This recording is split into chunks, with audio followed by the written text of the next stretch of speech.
Boa noite para quem está nos assistindo já, quem quiser se identificar ali pelo chat, colocar de onde está nos assistindo, né?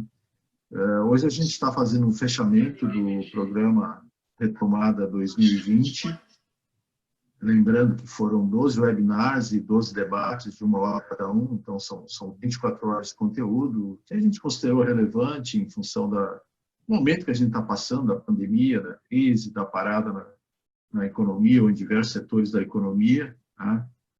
Relembrando, então, quais foram os nossos temas que nós abordamos na sequência em que eles aconteceram, né?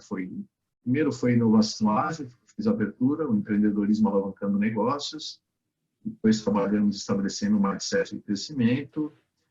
Outro tema foi como será o amanhã, entendendo o cenário para a retomada dos resultados de negócios. Na sequência, comunicação com o mercado em tempos de recessão, home office, flexibilização do ambiente de trabalho, previsão de demanda em tempos de crise, a reinvenção do negócio com a servitização, otimizando a gestão de estoques e racionalizando compras, engajamento, negócios com propósito, a gestão da excelência do cliente, equipes colaborativas, fator-chave de superação das adversidades do negócio, e execução disciplinada, foco nas prioridades estratégicas e aspectos críticos da rotina. Esses foram os 12 temas que nós abordamos com vocês, cada especialista trabalhou. Na sequência, tivemos um debate com perguntas, respostas, esclarecimentos de dúvidas, e aí a ideia, a intenção do programa foi fazer vocês conseguirem repensar o negócio, rever prioridades, encontrar alternativas viáveis e originais, para poder fazer uma retomada mais rápida dessa recessão, dessa parada na economia, dessa aceleração na economia, mais rápida e preferencialmente com crescimento. Então, foi muito mais no sentido de provocações a vocês. Tá? Eu vou pedir para cada um dos especialistas, eu vou na sequência aqui, usar aí uns 3, 4, até 5 minutos, falando os que estão conosco já, alguns ainda vão entrar, né? Outra atividade, outro compromisso. Então, os que estão aqui falando um pouquinho do seu tema, lembrando assim, qual é a essência do tema, o que foi visto de essencial, de fundamental no tema que foi abordado, sempre focando nessa questão de uma tomada mais rápida e de preferência com crescimento. Então, iniciando ali pela inovação ágil, se alguém quiser falar alguma coisa, pode falar, fiquem à vontade, tá? Vamos fazer um bate-papo aqui essa noite.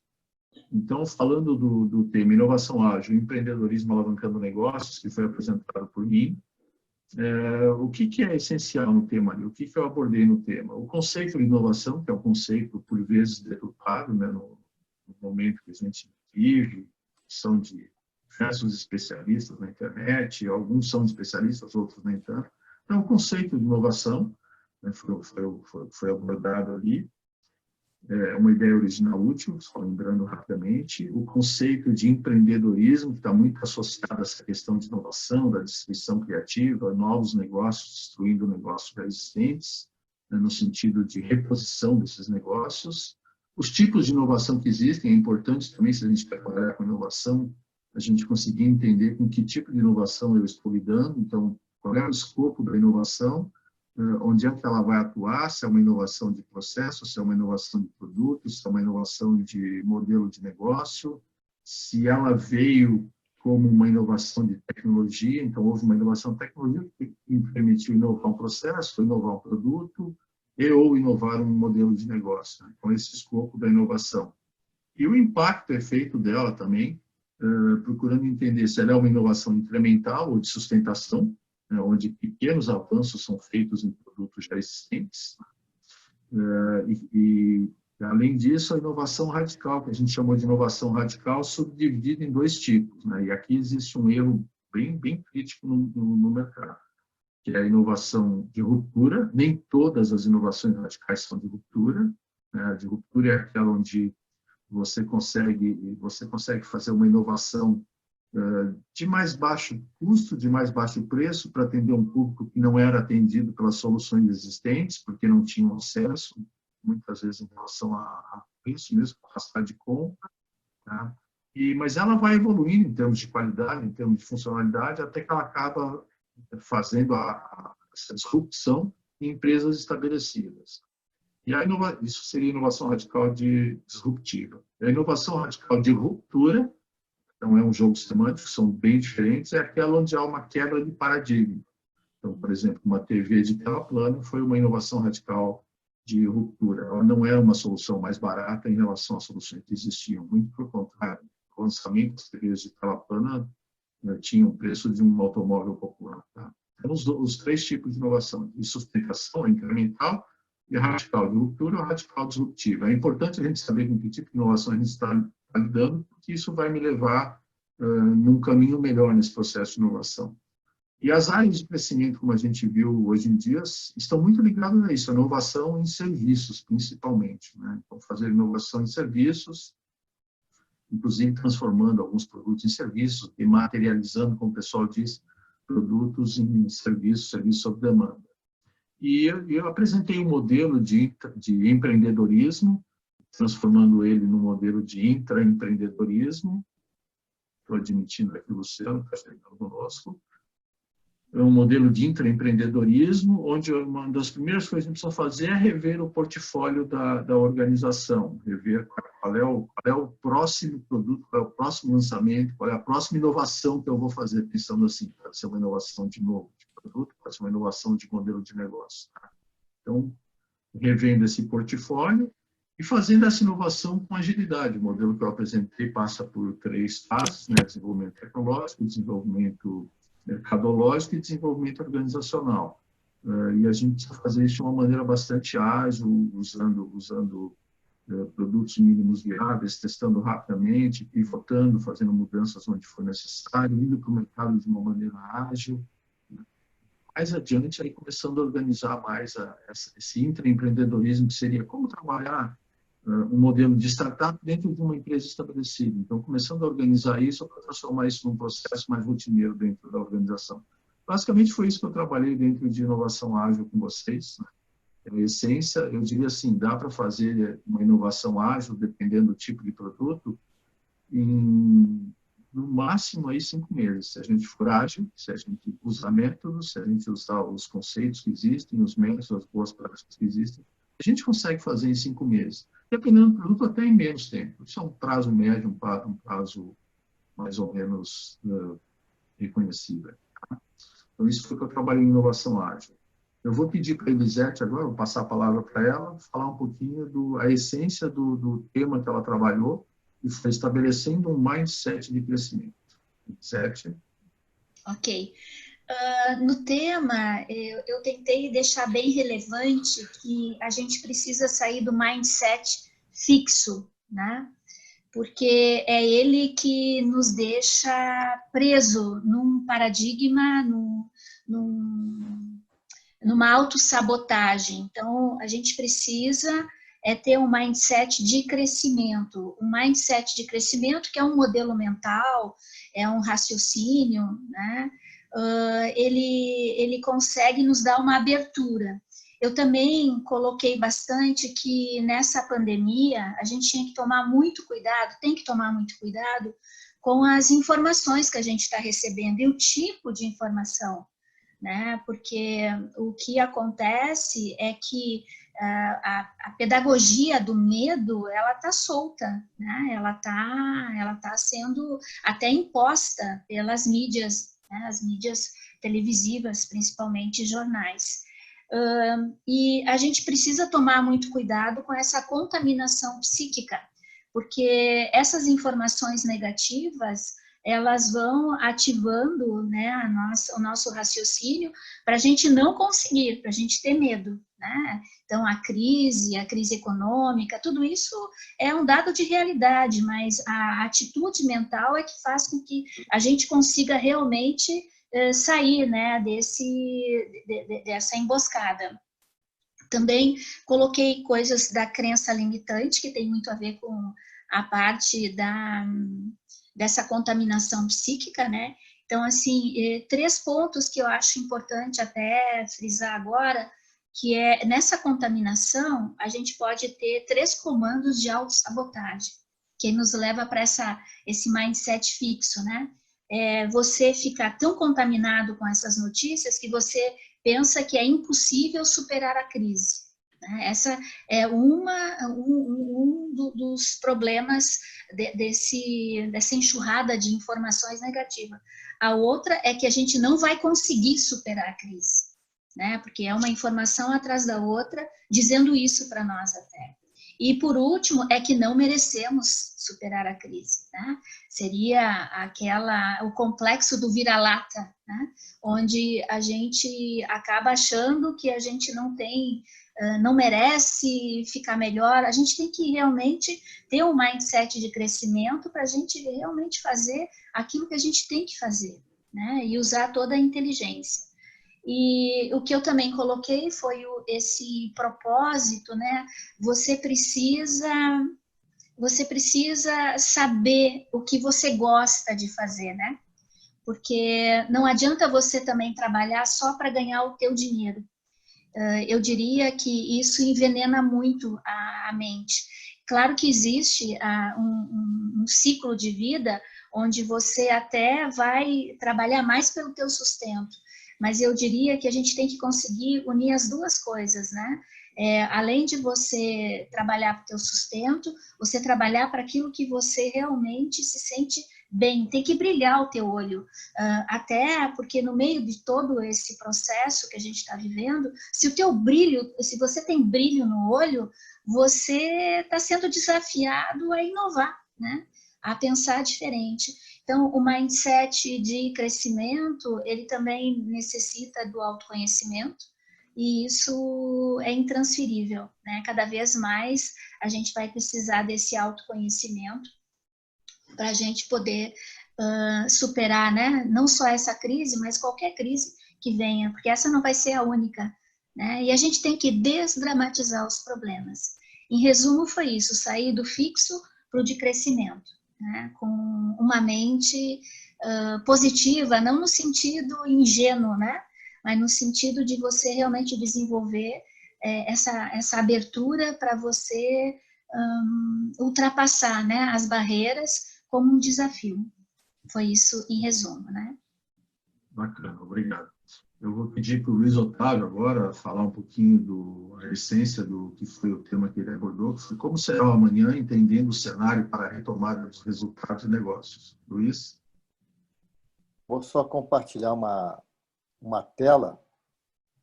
Você me permite aí? Claro, deve estar liberado para você. Okay.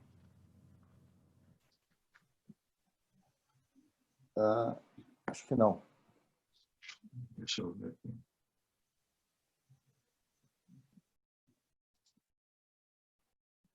Ele se liberou. Liberou.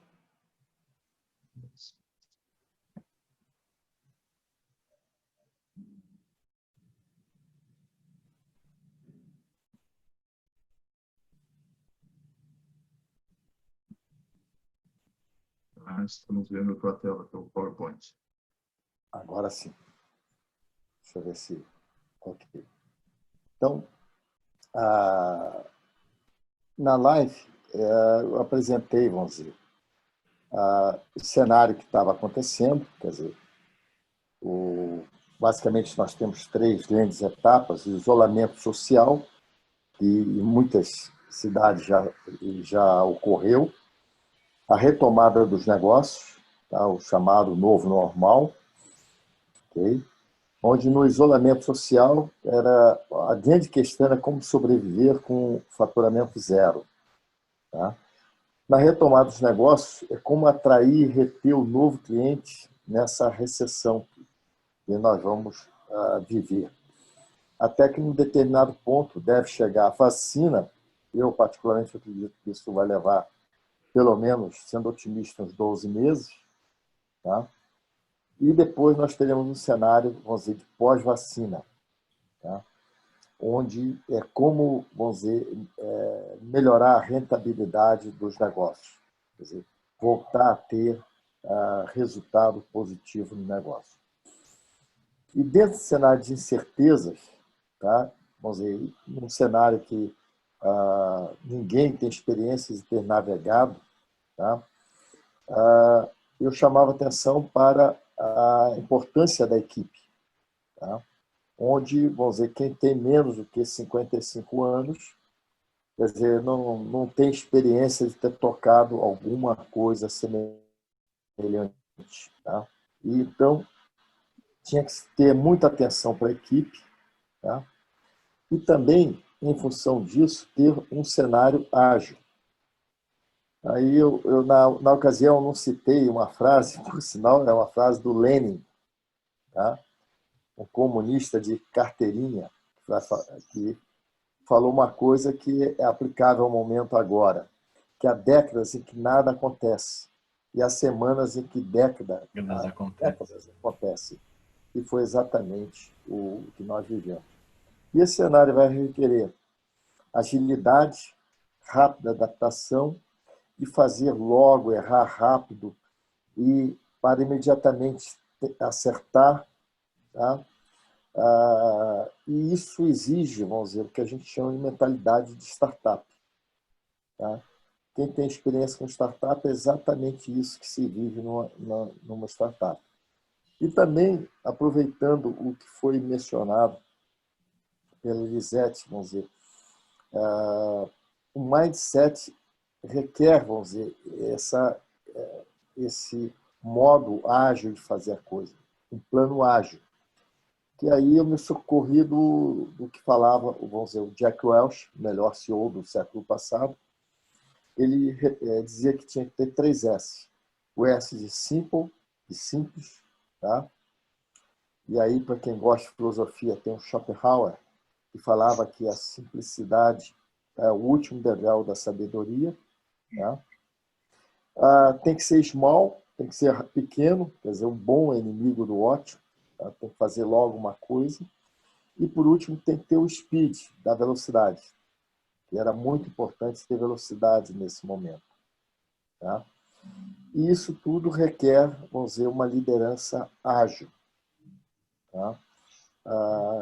E isso, vamos dizer, os líderes teriam que se transformar e ter essa velocidade, não podia perder muito tempo tentando, vamos dizer, fazer o ótimo, tá? O pano de fundo foram 14 tendências, tá, que a gente está vivendo, essas tendências, mas mais importante do que a tendência, eu reputo que são pessoas. Eu acho que nisso, vamos dizer, o conjunto das lives, tá, do programa da retomada, teve várias que enfatizaram, vamos dizer, a importância das pessoas. Tá? Eu acho que, nesse sentido, foi muito útil. Não adianta você saber qual vai ser o cenário, ou frente à incerteza, tá? Mas o principal, tá, é você ter pessoas que sejam protagonistas e, em vez de ficar tentando adivinhar, lustrando a bolinha de cristal, elas criem o próprio futuro, tá? Então, essa foi, vamos dizer, a mensagem que se tentou passar naquela live. Compartilha a tua tela.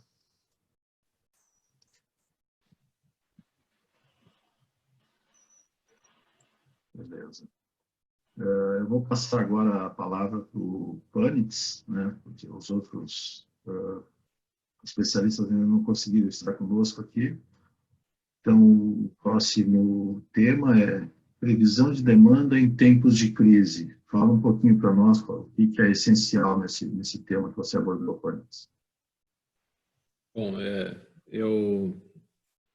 esse eu acho que é um assunto que está na primeira página da agenda de todas as empresas, desde o primeiro comércio, né, desde daquela lojinha de esquina ali, né, de 20 metros quadrados, até a grande empresa aí que tem milhares de funcionários. É como lidar com a questão do planejamento de demanda. E a primeira coisa que eu trouxe naquela discussão, resgatando, foi a importância de que existem 2 chamadas de discussão, duas perspectivas que têm que ser trabalhadas mais ou menos simultâneas, né? Uma é de curtíssimo prazo, né? Como Luiz Otávio bem comentou, a primeira fase ali é uma fase de buscar a sobrevivência, né? Então, tu está, né, num bloco cirúrgico ali, com o peito aberto ali, tem que, de alguma forma, sair daquela situação ali para depois começar a dar os passos de retomada, né? Se tu não passar essa primeira fase, não tem retomada. Então, a primeira coisa que as empresas têm que buscar nesse momento, né, é proteger o caixa, né? O caixa, fazendo uma analogia também, eu acho que com o metabolismo é o oxigênio, né, de uma organização, né? Uma empresa ela não morre por falta de lucro, antes ela morre por falta de caixa. Então, nesse sentido, tudo que está ligado né, a analisar como é que está a carteira de pedidos, os recebíveis, né, o que talvez se transforme em inadimplência, né, rever as programações de insumos com os fornecedores, né, rever o plano de produção, né? Uma brecada brusca é algo muito difícil de administrar, né? Flexibilizar a mão de obra, né? Aproveitar algum tipo de mecanismo que auxilie nesse sentido, né? O governo brasileiro tentou oferecer algumas coisas, né, paliativas, né? Mas muitas empresas, pelo menos que eu conversei, né, só estavam pensando na possibilidade de usar alguns mecanismos que foram criados quando houvesse a perspectiva de retomada de demanda daqui 2 a 3 meses, né? Porque tu simplesmente ficar mantendo custos ou até contrair dívida, né, para pagar, por exemplo, folha de pagamento, né, sendo que ali na frente tu está enxergando que a demanda não vai voltar, né, aí não faz muito sentido, né, esse tipo de ação. Então, né, a primeira chamada é uma chamada para tu sair do bloco cirúrgico e ir para a CTI, né, e aí tu tem que tomar ações muito rápidas em relação a isso aí. Previsões baseadas em históricos de faturamento, previsões orçamentárias, previsões estatísticas, elas perdem validade, pode pegar, rasgar, né, usar como papel de rascunho, né, ou deletar o arquivo, porque não vai ter muita serventia. Agora, tu vai ter que construir um cenário quase que do zero, né, analisando, né, principalmente o que vai ser as mudanças de comportamento do teu mercado. E é muito curioso, porque tu não pode pegar e traçar uma grande média ou pegar uma estatística geral, a demanda caiu 20%. Cada segmento teve um resultado completamente distinto. A maioria caiu, alguns caíram violentamente, outros caíram de uma forma até mais tênue, né? Outros descobriram que um canal de vendas, um determinado tipo de produto caiu, mas tem outro que está começando a puxar para cima, né? Então, tem que analisar muito a questão do portfólio corrente, como é que ele se comporta dentro desse cenário. Então, isso eu chamei de chamada de curto prazo. E a segunda chamada, né, é aquela de médio e longo prazo, né, que aí sim, né, sobrevivi e agora, né, temos que ver como é que vai ser o negócio daqui para frente. Aí tem que falar de novo de portfólio, né, mas não de tentar ver aquele mix que eu tenho na mão, mas o que é o novo comportamento de consumo, né, o que são as vocações que a minha empresa tem que talvez eu tenha que explorar e desenvolver rapidamente para em 6 meses, 8 meses, 3 meses ter um produto novo, né, no mercado, né, e aí então começar a desenvolver uma análise para um horizonte de 12, 18, 24 meses. Porque a grande pergunta que eu acho que muitas empresas se fazem, principalmente para analisar seus custos fixos, seus planos de investimento e por aí vai, esse buraco que aconteceu agora, né, nos seus planejamentos. Ele vai ser do tipo V, né, como os acadêmicos e algumas empresas de consultoria chamam, né, ou vai ser do tipo U, né, onde a retomada da economia ela vai ser num horizonte mais longo, né, ou um U longo, ou L, que seria assim, um horizonte de 4, 5, 6 anos. Para responder essa pergunta, eu diria o seguinte, né, claro que tem que ser analisado segmento a segmento, mas para responder essa pergunta, é importante entender quem é o consumidor final do meu produto, porque mesmo que alguém, o distribuidor, quem está no meio da cadeia, né, do canal de vendas, ele esteja, né, com comportamento de demanda X, se eu tiver, por exemplo, no caso do Brasil, né, um crescimento vertiginoso de taxa de desemprego, né, muitos óbitos de CNPJ, né? Isso vai gerar um arrefecimento da máquina econômica do país, que no final do dia reduz o poder de compra dos consumidores, né? Reduz o consumo, e isso pode significar uma retomada muito longa, porque os fundamentos da economia foram, né, foram solapados aí, né, por talvez um cenário muito prolongado que pode ter gerado um dano bem mais profundo aí na economia onde a empresa está inserida. Então, é muito importante, né, ter esses dois olhos, um para o curto prazo, né, para sair da CTI, e o outro para o longo prazo, entendendo, né, qual que é o cenário de retomada do ponto de vista de mercado onde eu estou inserido, né, se vai ser algo de 6 meses, 12 meses, ou se vai ser algo mais prolongado, né? Então, tem que estar com as antenas muito ligadas, tem que fazer uma filtragem dessa overdose, né, de informações que a gente recebe todos os dias por todos os canais de informação que existe, e conseguir achar sentido nessas informações para o seu negócio.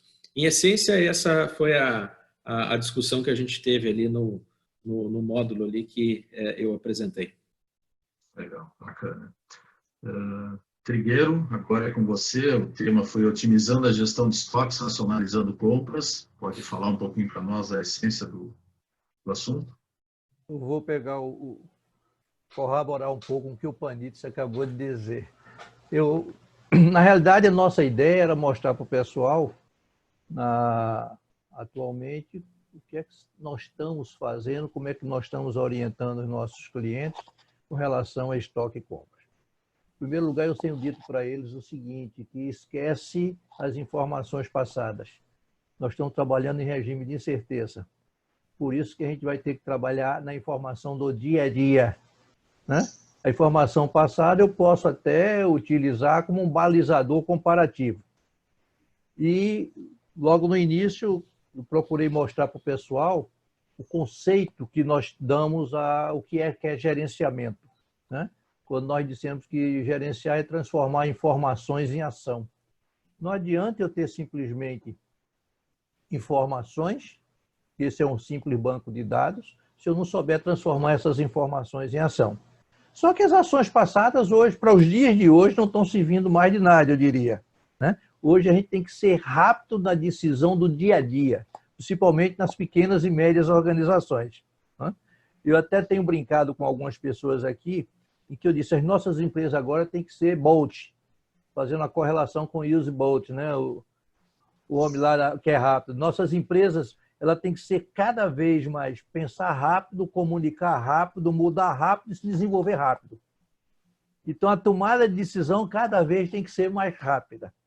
E que nós mostramos para ele o que é que nós estávamos fazendo em termos de dimensionar os níveis de estoque e compra. Ora, usamos algumas ferramentas, que todo mundo conhece, que tem na maioria dos softwares, mas infelizmente poucas empresas usam, e a famosa classificação de Pareto ou classificação ABC de estoque. Fizemos algumas simulações, usamos modelos matemáticos, várias, e desenvolvemos uma planilhazinha que pudesse ajudar os nossos clientes a, como o Panites disse, a administrar o seu capital de giro. Porque cada vez mais eu tenho, por exemplo, eu tenho clientes aqui que vai de restaurante, a joalharia, a indústria, empresa de serviço. Por exemplo, a joalharia mesmo, todas as lojas, são 46 lojas, está nos shoppings, a maioria, em que a renda deles, eles tiveram que reduzir praticamente 30% do faturamento. Quer dizer, 70% a menos, ou seja, só tiveram 30% do faturamento. Por que isso? Porque nós, junto com eles, nós implantamos a toque de caixa, implantamos Bolt, um sistema de e-commerce para ele continuar vendendo para os clientes. A sorte é que a gente já tinha preparando um banco de dados desses clientes. E dimensionamos, então, para essas vendas que vinham acontecendo em termos de 30% de faturamento, qual a necessidade de quantidade de material que ele ia precisar ter para não deixar o cliente desassistido e evitar exatamente ruptura de estoque. Foi realmente 24 horas no ar para fazer isso. A mesma coisa no restaurante, que esse foi pior ainda. Que o restaurante fechou de tudo. mas quem teve condições de fazer entregas, o cliente indo buscar, aqui bem pertinho do escritório nós temos uma pizzaria que é a nossa cliente, a Pizzaria Atlântico, em que eles, pelo menos, estão trabalhando no regime de entrega. Mas com isso, o faturamento deles também reduziram sensivelmente. E qual estoque a gente iria ter para isso? Então, o primeiro dia que foi o balizador, o segundo dia seguiu de balizador, o terceiro dia serviu de balizador, até a gente ter a ideia de quanto eu vou precisar de arroz, quanto eu vou precisar de carne, baseado na demanda que o mercado estava dando dia a dia. Foi a única maneira, a única saída que a gente teve de administrar. Mas conseguimos atender e hoje, antes de começar a nossa live aqui, eu estava conversando com eles, nós conseguimos já aumentar o faturamento para 50%. Ou seja, o faturamento que eles tinham antes caiu para 30% e agora já está em 50% só em delivery, né, fazendo as entregas. Então, nós ensinamos o pessoal a mostrar como dimensionar pela classificação ABC, com esse detalhe, de as informações têm que serem gerenciadas dia a dia. Foi desenvolvida uma formulazinha, uma fórmula simples, até que eu brinco, se vocês pronunciarem ela rápido, vocês vão ver que é K vezes C vezes T, é o que a gente estava levando, né? O famoso cacete, em que o K era um coeficiente que a gente baseou-se na classificação ABC, o C, o consumo diário, e o T, o tempo que eu teria para repor o meu estoque nos fornecedores que eu tivesse mais próximo de mim, que é outra estratégia que a gente teve que adotar em compra. Eu não poderia mais ficar esperando 10 dias que o fornecedor me entregasse, eu teria que ter compras diárias, né? É o que o pessoal diz, os meus intervalos de ressuprimentos passaram a ser 24 horas. Fizemos contato com alguns fornecedores, principalmente atacadistas, que eles tinham condições de fazer essa entrega. Procuramos ver aqueles que estavam mais próximos das empresas, como forma de reposição rápida, de atendimento rápido, e tentar sair do sufoco. Então, mais ou menos foi isso que a gente tentou mostrar, como dimensionar o estoque, como calcular o estoque de segurança, o lote de compra, que é o lote dia a dia, baseado nessa demanda que o Panizzi falou, só que é a demanda diária, né? Se eu vendi 50 guarnições hoje, eu tenho que basear em 50 guarnições para amanhã. Vamos ver se amanhã continua em 50. Se aumentar para 60, no dia seguinte eu já aumento mais 10. Então, foi esse o grande desafio. Fazer todo o processo de dimensionamento dia a dia.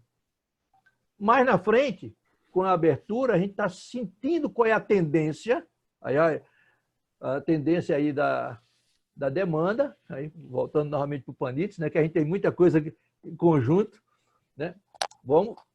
Uma tendência dessa demanda, vamos ver como é que a gente vai atuar, mas eu diria que planejar de longo prazo hoje é utopia, né?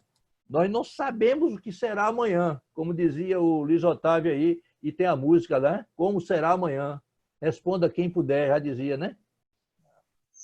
E só quem sabe é aquele lá de cima. Agora, eu tenho uma notícia boa.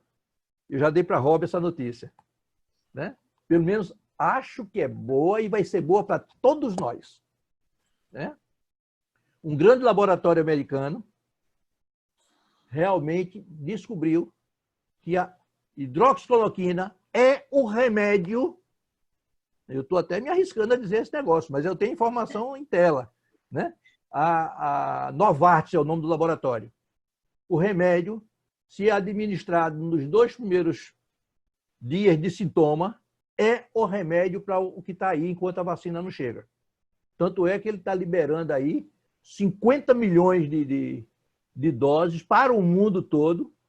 Logicamente, tem outros laboratórios que não tinham interesse, que vão estar em polvorosa essa altura do campeonato, né? Mas isso é um grande momento, porque a gente vai tendo certeza que a coisa volta, as pessoas vão começar a acreditar, e é como a Lisete também falou no dela, a gente tem que pensar positivo, a gente tem que acreditar que amanhã nós sairemos dessa. Então, foi isso que a gente tentou estimular o pessoal. Entrei um pouquinho na parte comportamental, mas foi isso que a gente fez na nossa live. Ótimo, beleza. Luciano, fala um pouquinho para nós o teu tema, que foi a questão do engajamento, negócios com propósito. Claro, tudo bem com vocês? Obrigado mais uma vez pela oportunidade. Bom conhecer alguns colegas e reencontrar, como o caso do Luiz Otávio, né, Luiz Otávio? E já tivemos a oportunidade aí de, em momentos passados, atuar nas mesmas atividades, né? Muito bom. A nossa fala foi mais provocativa, né, Robin? Justamente nessas questões ligadas ao propósito e ao engajamento conectado com as empresas. Então, o que eu quis deixar como interrogações maiores foram 3 questões, eu diria que essenciais, né? O que faz as pessoas acordarem de manhã e irem trabalhar contigo no teu negócio, né? Por que as pessoas, os clientes, compram de ti e não compram dos outros, né? E, ao mesmo tempo, se o teu negócio não existisse no teu segmento, na tua região, na tua área, que falta ele ia fazer, né? E com isso a gente conectou os temas, tanto do propósito quanto do engajamento. O propósito, na prática, ele tem uma definição conceitual que amplia o que a gente sempre trabalhava dentro das estratégias organizacionais ligadas à missão e valores, né? O propósito, ele acaba fazendo essa ampliação e levando isso para um nível de causa, né? Ou seja, o que é o grande problema ou a grande causa que a nossa organização quer resolver ou contribuir para a solução dentro do cenário, do mercado onde ela está colocada. E o engajamento nada mais é do que fazer com que as pessoas, tanto os clientes quanto as equipes, se abracem a esse ideal, né? O quanto que eles estão abraçados. Então, essas foram as questões primordiais assim do primeiro ponto. No segundo ponto, eu trouxe as questões de como trabalhar a definição do propósito e estabelecer o engajamento. Então, a definição do propósito, ela remete a uma reflexão de que primeiro a gente tem que pensar por que a nossa empresa existe e não comunicar o que a gente faz, né, e como a gente faz. E sim, usando o princípio que sugere lá me fugiu aqui o nome do nosso amigo lá, o Simon Sinek, né? Que as pessoas compram não o que a gente faz, mas por que a gente faz. Então, nessa leitura, a gente trazer a forma de como construir o pensamento de propósito, né? E o engajamento, tanto para o time quanto para os clientes, passam por algumas ações práticas. E aí, nessa, eu procurei contribuir com algumas provocações no sentido de que forma estabelecer o engajamento para o time, e eu destacaria aqui 3 pontos essenciais. O primeiro defina claramente o que é o papel de cada pessoa dentro da organização para que o propósito seja atingido. Contrate pessoas que estejam conectadas com isso, integre elas de forma adequada e ofereça feedback para o seu crescimento. Eu acho que esses pontos são pontos relevantes, além, é claro, de trabalhar permanentemente o desenvolvimento das lideranças, porque são as lideranças que vão fazer essa conexão, elas são a cola dentro desse processo, dentro da organização. E na questão dos clientes, o quanto que a gente está observando também o aspecto de, primeiro, né, para garantir a conexão da empresa com os clientes, como que primeiro garante que as equipes estejam bem conectadas. Então, assim, para os clientes, cuide da sua equipe e os seus clientes vão ser bem cuidados, né? Vejo que esse é um aspecto essencial. E em outras questões no mundo em que estamos vivendo, que o digital tem feito um papel muito especial, como que a empresa está se conectando digitalmente com os seus canais, de que forma ela se apresenta e, principalmente, que ela seja genuína nas suas apresentações, né? Ou seja, que ela consiga, de fato, demonstrar e trabalhar esses aspectos dentro do seu cenário para o seu relacionamento com os clientes. E aí entra o ponto final que tratamos, que foi: não basta dizer, é preciso ser. né? E de que cada vez mais os consumidores vão estar atentos aos propósitos efetivos e não aos pseudo-propósitos das organizações. E a gente fechou a fala contribuindo e relembrando, na verdade, a importância de definir métricas, e aí o Kleber depois trouxe na servitização também a questão do NPS, né, do Net Promoter Score, como sendo uma das ferramentas para medir engajamento, tanto de clientes como também pode ser aplicada para as equipes internas. E com isso construir o que na minha leitura é uma questão essencial nas organizações, que é o aprendizado, que é a aprendizagem, né? É o PDCL, né? do learning, né? De quanto que a gente aprende com cada uma dessas situações. Como bem disse o Trigueiro, não tem mais, as soluções do passado não vão servir mais para a realidade que nós estamos aí vivenciando agora. Agora é usar elas como lembrança e trabalhar dia após dia e construir a realidade daqui para frente. Foram esses os caminhos aí, ó. Legal, ótimo. Vocês viram que o Marcelo tentou entrar ali, deu algum probleminha, vamos ver se ele volta para nós aqui. Enquanto isso, vou pedir para a Elisete, então, abordar a essência do outro tema que ela trabalhou, que é equipes colaborativas, um fator-chave para a superação das adversidades do negócio. O que é importante, né? Porque vocês colocaram, a empresa não tem caixa. A empresa está passando por uma série de problemas. Então, a seleção de pessoas tem que ser muito bem estudada. E saber, nesse momento, quem fica e quem sai. Infelizmente, é o momento, sim, isso eu deixei bem claro, né, que tem pessoas, tem um conjunto, tem um grupo de pessoas que podem não estar dando resultado, né, e algumas empresas demoram para tirar as pessoas que não dão resultado. E isso complica muito, porque você vai precisar cada vez mais de agilidade, vocês mesmos falaram isso, né? Precisa de decisões ágeis, você não pode demorar para tomar uma ação, mas você precisa de mentes que pensem essa coisa, né, essa solução com bastante eficácia.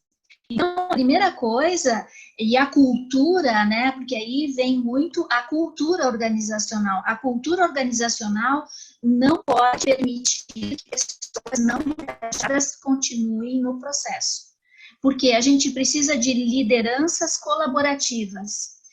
O que eu quero colocar com isso? E foi o que eu falei muito. A gente líderes nas empresas, sim, só o nível de relacionamento deles. Porque a gente sabe que o problema, muitas vezes, é o relacionamento entre as pessoas. A cultura precisa dar o tom disso. A cultura precisa premiar quem realmente faz a coisa acontecer. Só que tem que desdramatizar esse momento onde você pode refinar o grupo, né? E eu falei com todo respeito, algumas pessoas precisam sair, né? Isso, infelizmente, acontece muito. O importante é que você seja justo no momento de você dizer esse fica e esse sai, né? Você tem que ter bastante senso de justiça, porque você precisa alinhar as lideranças, porque tudo isso que vocês colocaram, né, exigem pessoas que pensem, né, pensem e estejam engajadas, e esse desenvolvimento de lideranças, ele tem que ser feito com pessoas que estão atentas ao problema, né? Então, as lideranças colaborativas, né, eu diria, é o fundamento. E a gente sabe, até mesmo entre os líderes, quando você faz uma mudança cultural, ou você está implementando uma mudança cultural, até mesmo ali, entre os líderes, você tem aqueles que têm uma resistência à mudança. Então, você tem que dar muita atenção àquele grupo, né, para que eles consigam, o mais rápido possível, se alinharem, né, àquilo que a organização precisa. Porque a gente não está num momento onde você pode desperdiçar recursos, né? E as pessoas precisam estar muito engajadas. E a seleção dessas pessoas, nesse momento, tem que ser feito com um critério bem adequado, porque a empresa precisa de pessoas que pensem o negócio, que façam a coisa acontecer. Então, esse foi, digamos, o ponto fundamental, né, de lideranças colaborativas, porque a gente vai precisar cada vez mais de pessoas alinhadas, né? E quem vai dar o tom é a cultura. Então, você não pode ser incoerente no seu negócio. Você precisa cada vez mais saber os valores que você quer realmente que as pessoas se comportem, né? Qual é o comportamento esperado, e você precisa desenvolver muito bem essas lideranças. Algumas pessoas não vão estar junto, né? E sem drama. E esse desligamento tem que ser feito com muito respeito, até porque essas pessoas vão poder crescer em outro lugar, né? Mas não dá para você mais ter pessoas que não deem o resultado. Em resumo, foi isso. O Marcelo está tentando entrar ali, não está conseguindo. Vamos ver se ele consegue. Bom, enquanto isso, deixa eu falar do último módulo, o módulo que fechou a retomada, que foi a execução disciplinada, foco nas prioridades estratégicas e aspectos críticos da rotina. Fui eu que trabalhei esse módulo também. E fazendo um link até com o que a gente viu até aqui, né? Na verdade, se vocês perceberam, com certeza perceberam, todos os temas, de algum modo, estão ligados à estratégia, aos cenários, à mudança, à execução, dia a dia, né? Mas não só dia a dia, futuro também. Tá? E nesse tema execução disciplinar, eu procurei conciliar essas duas coisas, quer dizer, como é que a gente consegue trabalhar com a rotina, com o dia a dia, gerando sustentabilidade para o negócio, mesmo tendo que mudar a forma como a gente vinha fazendo as coisas, né? E, ao mesmo tempo, implementa mudanças que vão me levar num caminho melhor logo ali na frente, vão me levar a um crescimento, uma retomada mais rápida dos negócios, e talvez até com algumas mudanças bem significativas. Então, isso tem a ver com operação, cuidar da operação, ao mesmo tempo cuidar da estratégia. Olhar e atuar no presente, mas também olhar e trazer ações que me levem a um futuro melhor, a um futuro diferente ali na frente. Essa foi a ideia do tema execução disciplinada. Fiz uma provocação no início, perguntando se gestão era uma questão de ciência ou de talento, né? Se existem pessoas que nasceram com talento para fazer gestão, né, e conseguem fazer uma boa gestão, ou se era uma questão de ciência, de você usar práticas, ferramentas, métodos, sistematizar isso, e se todo mundo pode aprender a ser um bom gestor. E a resposta foi, não, gestão é uma questão de ciência, com método, com ferramentas, com conhecimento, a gente consegue fazer uma boa gestão, chegar a uma gestão de excelência. E de atitude também, eu preciso de atitude que me leve ao comportamento de usar as ferramentas que estão disponíveis, aplicá-las da maneira correta, aplicá-las quando necessárias, né? Isso não quer dizer que, eventualmente, em algumas situações, eu não vou ter que usar a intuição, não apenas ciência, tá? Mas eu preciso usar a ciência sim. Tá? Então, essa é a ideia básica da gestão de excelência ligada à execução disciplinada.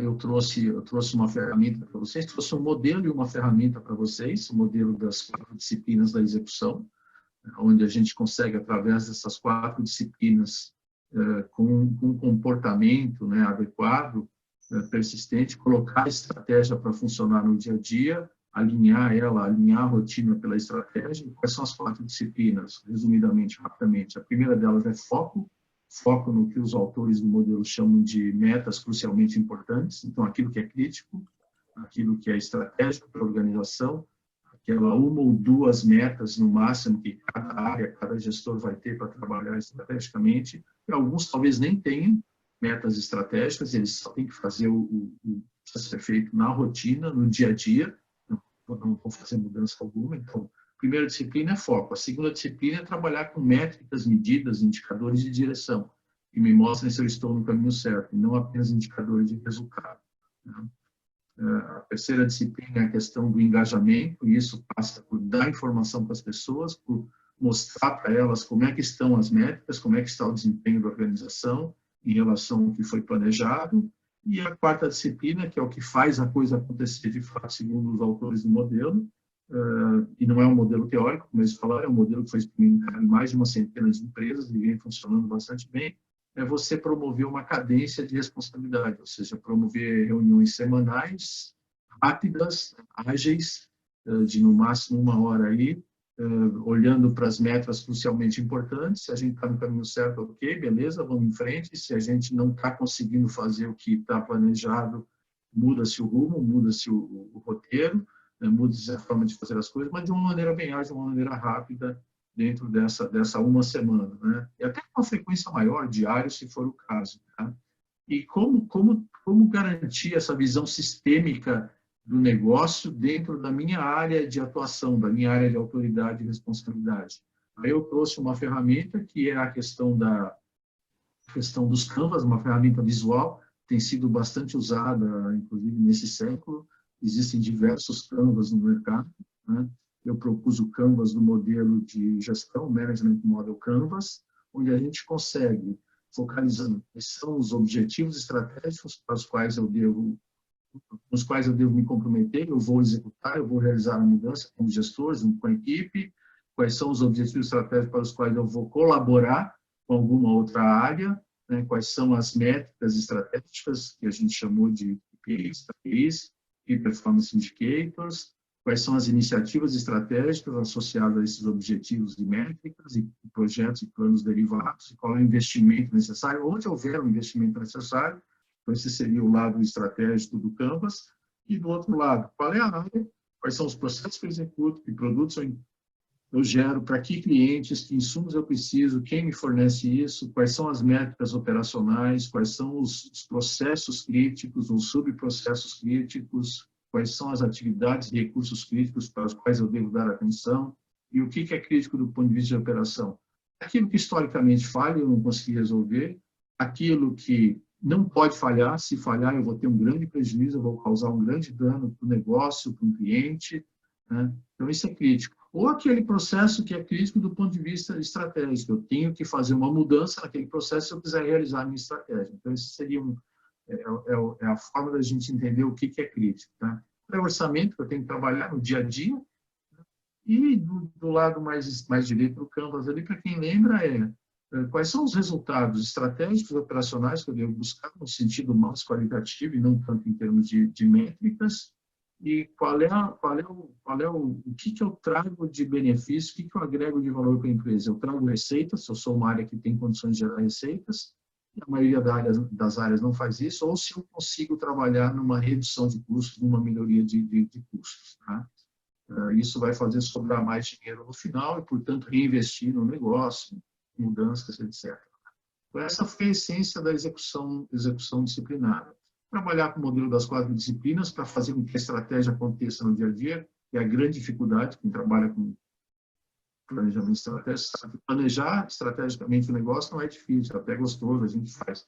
O difícil é trazer aquilo para o dia a dia, não ser engolido pelo turbilhão, pelo redemoinho do dia a dia. Né? Então, o modelo das 4 disciplinas e o Canvas que me dá uma visão sistêmica e coloca foco, coloca luz naquilo que é importante naquele momento. Claro que esse Canvas ele precisa ser revisado de tempos em tempos. Quem trabalhava com essa ferramenta no final do ano passado tinha desenhado um Canvas, como falou o Pânico, rasga, transforma aquilo em rascunho e vamos fazer outro, porque aquilo não vale mais nada. Né? Tem que mudar. Às vezes, na minha rotina, ainda continue valendo algumas coisas, mas estrategicamente mudou tudo. Essa foi a essência então, desse tema que eu trabalhei com vocês. Tá? Deixa eu dar uma olhadinha aqui. O Marcelo está pedindo o link. Eu estou vendo. Deixa eu ver se eu... Ele está com dificuldade. Se eu passo para ele aqui. Só um minutinho. Se alguém quiser comentar alguma coisa, vai em frente, gente. Enquanto eu respondo para o Marcelo aqui, tento trazer ele para a nossa reunião. Eu queria fazer uma pergunta para o grupo aí. Olha aí. Pode perguntar, Robin? Claro, vai firme. Pode perguntar. Na primeira apresentação da Elisete, tu comentaste ali, mas eu vou fazer a pergunta assim inicialmente para ti, mas quem quiser fazer as suas considerações, por favor. Tu falou essa questão das pessoas elas estarem se sabotando e construindo às vezes um bloqueio em função de toda essa massa de informações, né, de que nós estamos quase vivendo né? Uma crise sem fim, enfim, né? A minha pergunta eu, como todos vocês, a gente conhece muitas pessoas, né, que são assim muito esclarecidas, né, que têm acesso à informação.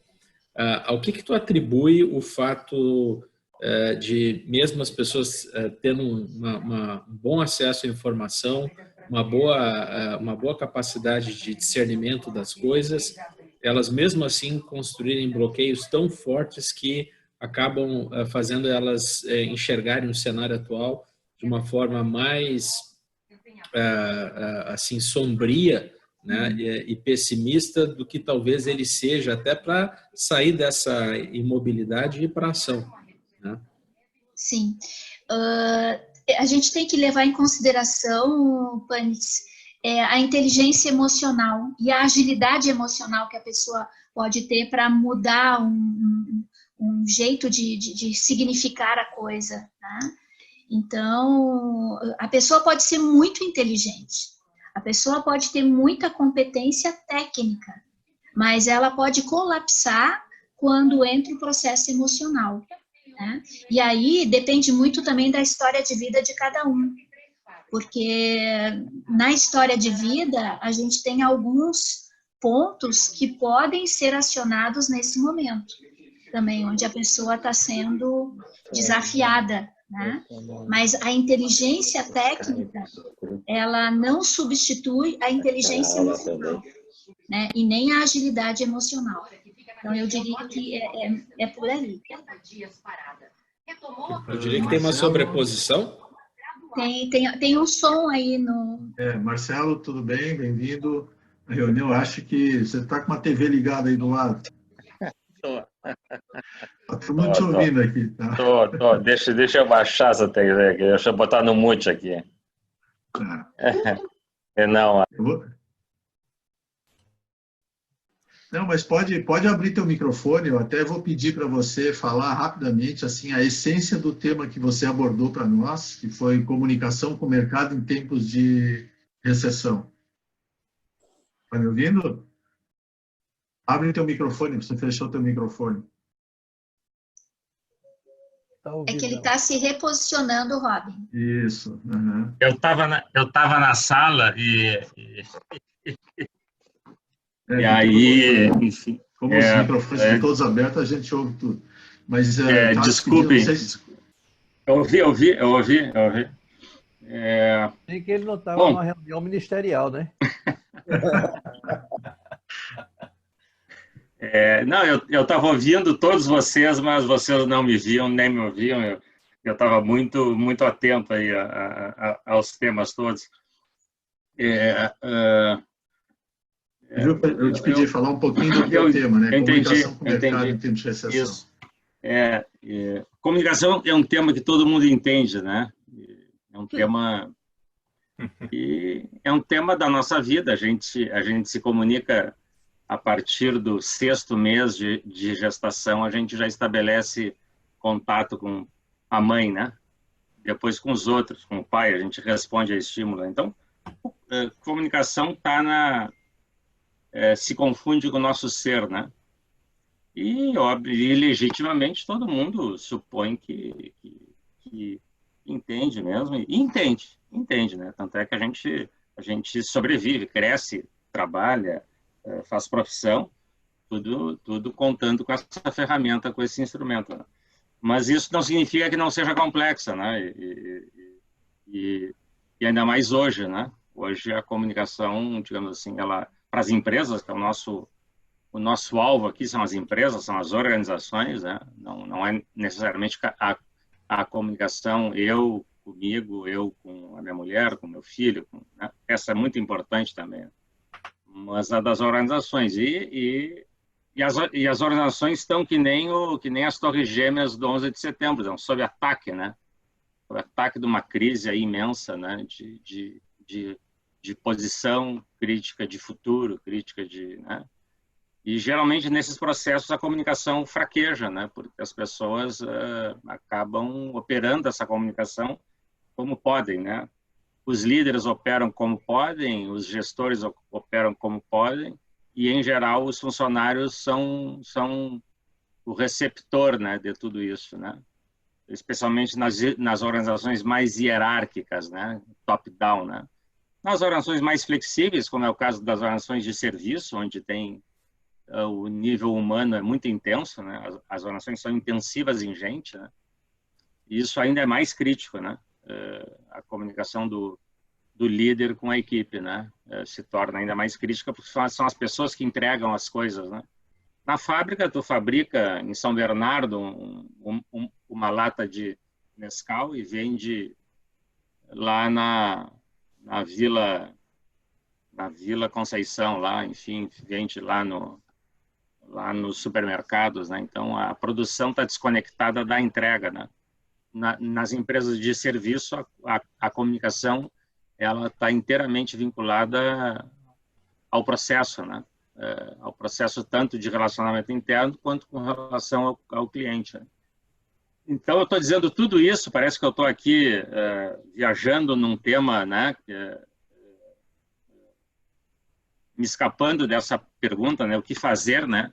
Porque esse tema é um tema vital e as pessoas estão confusas com relação ao presente, ao futuro, né? As pessoas só sabem do passado, né? Então tudo tá em exame, né? Então eu diria que um dos temas mais essenciais hoje é a comunicação interna das lideranças com as suas equipes, né? Então estou chegando aí à pergunta da porta da rua para fora, né? Ou seja, da empresa para fora. A questão mais importante hoje é a utilidade, né? Os consumidores, os stakeholders, né? Olham muito para essa questão da utilidade da comunicação, né? Se as organizações se comunicam utilizando o conceito da utilidade, né? Como você hoje liga a TV, e raras empresas estão vendendo a si próprias, né? Raras empresas estão vendendo a si próprias. As empresas estão vendendo um conceito. Estão vendendo um desejo, estão vendendo um valor, um propósito, como acho que foi o Luciano Lima falou muito em propósito, né? As empresas estão traduzindo, estão querendo traduzir o seu propósito. O Itaú vai para a mídia e diz que a família proprietária do Itaú e a Itaúsa lá juntaram mais com não sei quantas pessoas, R$1 bilhão e estão entregando à sociedade, né? Enfim, as pessoas as empresas estão preocupadas em parecerem úteis, né? Úteis para o cidadão, úteis para a comunidade e úteis para o consumidor, né? Há um grande impasse sobre quem é esse consumidor, né? Então, de novo, né? Com quem vamos nos comunicar, né? Quem vai nos comprar hoje e amanhã, né? Então, enfim, estou concluindo aqui, Robin, dizendo que esse é um tema de uma enorme complexidade, né? Há muitos incêndios, há um incêndio dentro da organização, né, de retenção de talentos, de narrativas para demissão, de narrativas para aquisição, né? Tem muito menos oportunidades e muito mais ameaças, né? Fora, né? E dentro também, né? Então, é um tema que tu tem que te debruçar, tem que gastar tempo, né? E as organizações precisam encontrar isso dentro delas, né? Então, tem que envolver gerência, equipes, né? Eu estou com um cliente em São Paulo e eu estava dizendo para ele, ele vem de gerência, estou concluindo, tá, Rob? Estou dizendo que é a segunda vez, mas agora eu vou concluir mesmo. Tranquilo. Tem um cliente que trabalha com gerenciamento de obras, né? E ele trabalha com varejo. Não há setor mais em crise hoje do que o varejo, né?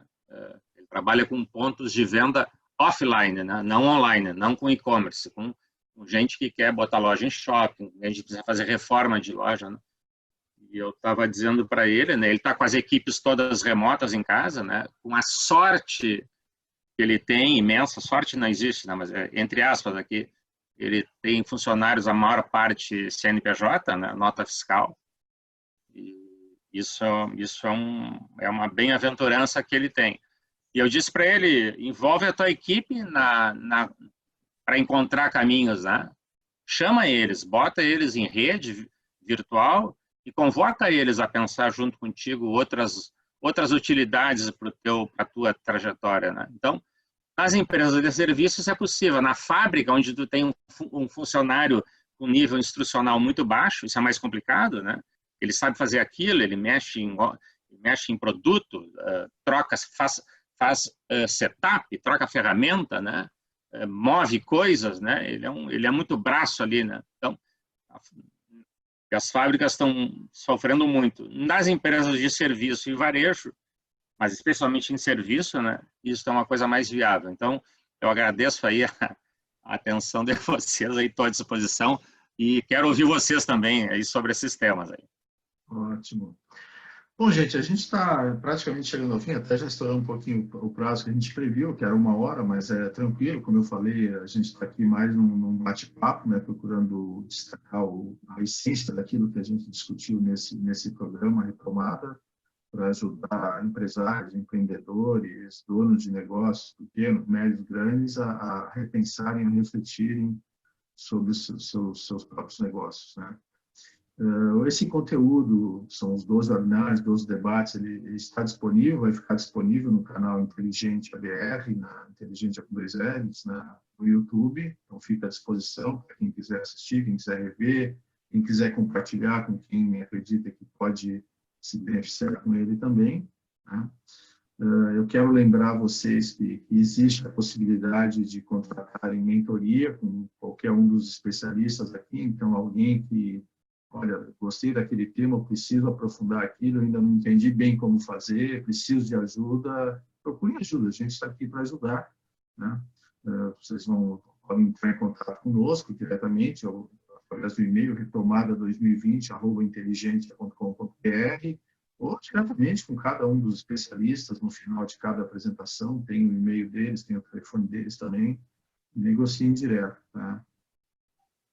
Nós estamos preparando novidades, né? A gente deve lançar uma plataforma em prazo médio de conteúdos digitais, nessa linha que a gente trabalhou aqui, relacionados às temáticas, ao grande guarda-chuva de gestão e liderança e seus subtemas, e foi o que a gente trabalhou nessa retomada, tá? Mas vocês vão ser informados, fiquem ligados. Eu não sei se vocês querem comentar alguma coisa, se alguém quer comentar alguma coisa. Quero agradecer muito a participação de vocês. Eu te dou a palavra, Miguel.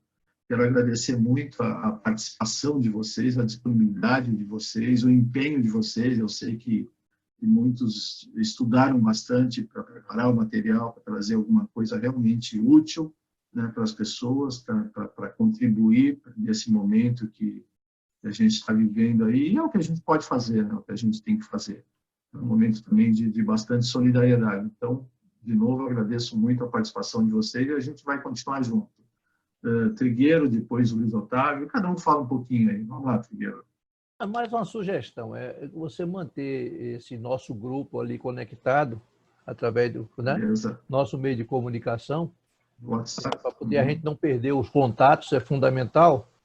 E apenas como para descontrair um pouco, já que se falou tanto em planejamento, a gente fala muito em PDCA, né? Isso. Mas a realidade da nossa empresa, eu tenho olhado que o pessoal nunca gira o PDCA da maneira certa. Não sei se você sabe disso, né? Sempre gira ao contrário. A de acha o problema, C de convoque a equipe, D de define o culpado e P de punir. Punir. Perfeito. Em função das nossas... Infelizmente. Então, até eu brinco isso quando estou dando aula com o pessoal. Eu digo, olha, gente, vamos aprender a rodar a coisa da maneira certa. Só se roda em sentido contrário, pô, né? Aí, fazendo uma alocação disso, a gente tem que rodar para a direita. Sentido do relógio, né? E não o contrário. Sentido do relógio, perfeito, exatamente. Perfeito, é isso aí. Diga, Luiz Otávio. Eu queria, vamos dizer, primeiro... Deixa eu só mostrar isso aqui, ó. Vocês já leram isso aqui? Cultura global, Ramsharan. Não, ainda não. Ainda não. Eu estava relendo ele, nunca teve tão atual. Eu imagino. Você imagina, nunca teve tão atual, pô. Eu imagino. Fala, Luiz.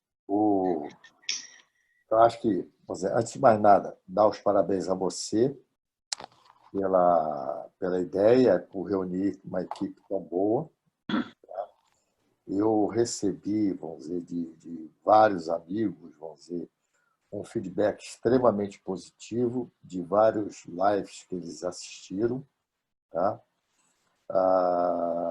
Ficaram muito bem impressionados, tá?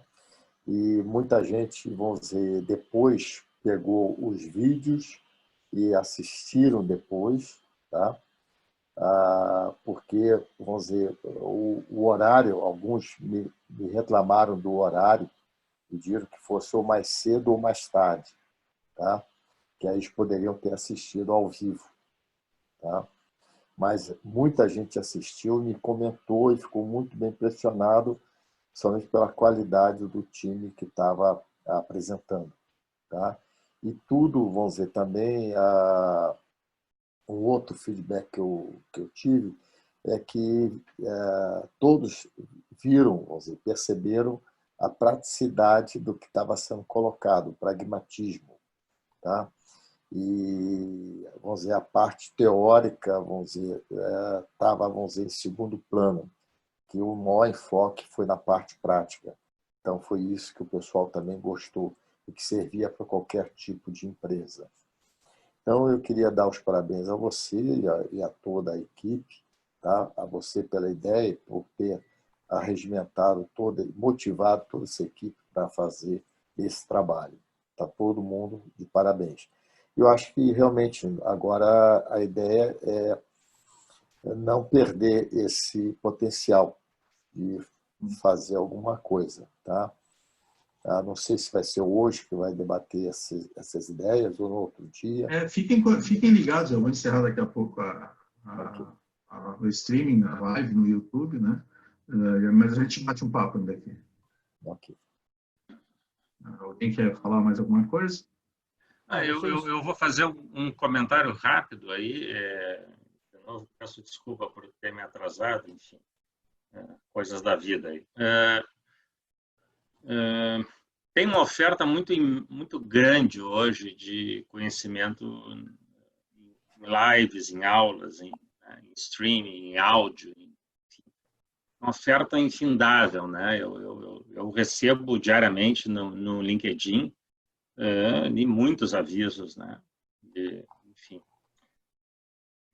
Eu tenho um amigo em São Paulo, Edson Talarico, amigo já faz bastante tempo que eu não o vejo, e ele atua com canais de venda, com distribuição, né? E ele me falou, e no início da crise ele postou algo que me chamou a atenção, né? Ele disse, olha, a gente agora está reunindo virtualmente as equipes e estamos discutindo as coisas em rede, em grupos, etc. Então, eu acho que uma coisa, Robin, para esse grupo até poder contribuir, quem sabe, né, é a gente pensar uma oferta corporativa, né? Não necessariamente lastreada no mundo virtual, aberta, né? As empresas, elas seguem precisando de suporte, né? As que estão de pé, enfim, estão procurando se levantar. Deixa só eu fechar a transmissão aqui, a gente fala sobre isso, a gente fica aqui e fala um pouquinho sobre isso. Luciano, queria falar alguma coisa? Só corroborar o que o Luiz Otávio estava trazendo, né? Assim, pela a tua ideia, né, Robin? E ela, como propósito, ela foi genuína, né? Assim, as pessoas vieram para cá para realmente fazer entregar o seu melhor, né? O desafio também dos temas, né? Acho que essa questão de a gente reler e fazer revisar, né, os assuntos e os temas e atualizá-los para realmente contribuir com algo que seja relevante para as organizações nesse momento. E essa frase, ela é batida, mas ela é, para mim, um guia importante, né? Que a gente vem para esse mundo para aprender o que não sabe e ensinar o que sabe, né? Então, eu entendo que a gente cumpriu esse propósito aí nesses momentos que estivemos juntos, né? E foi muito bom estar com vocês nessa proposta, né, que foi o Retomada 2020. Beleza. Estão fazendo alguma coisa diferente, Rob? Para todos. Aquilo que muita gente esquece de fazer. Para todos. Para todos, beleza. Isso aí. Bom, gente, eu vou fechando a nossa transmissão aqui, a gente continua no papo aqui. Deixa eu encerrar a transmissão no YouTube. Agradeço a participação de toda a audiência, o interesse de vocês também. Como eu falei, os vídeos ficam disponíveis lá no YouTube, quando vocês quiserem rever. E a gente está à disposição também para falar com vocês aí. Então, pode ser que daqui para lá eu tenha cabelo.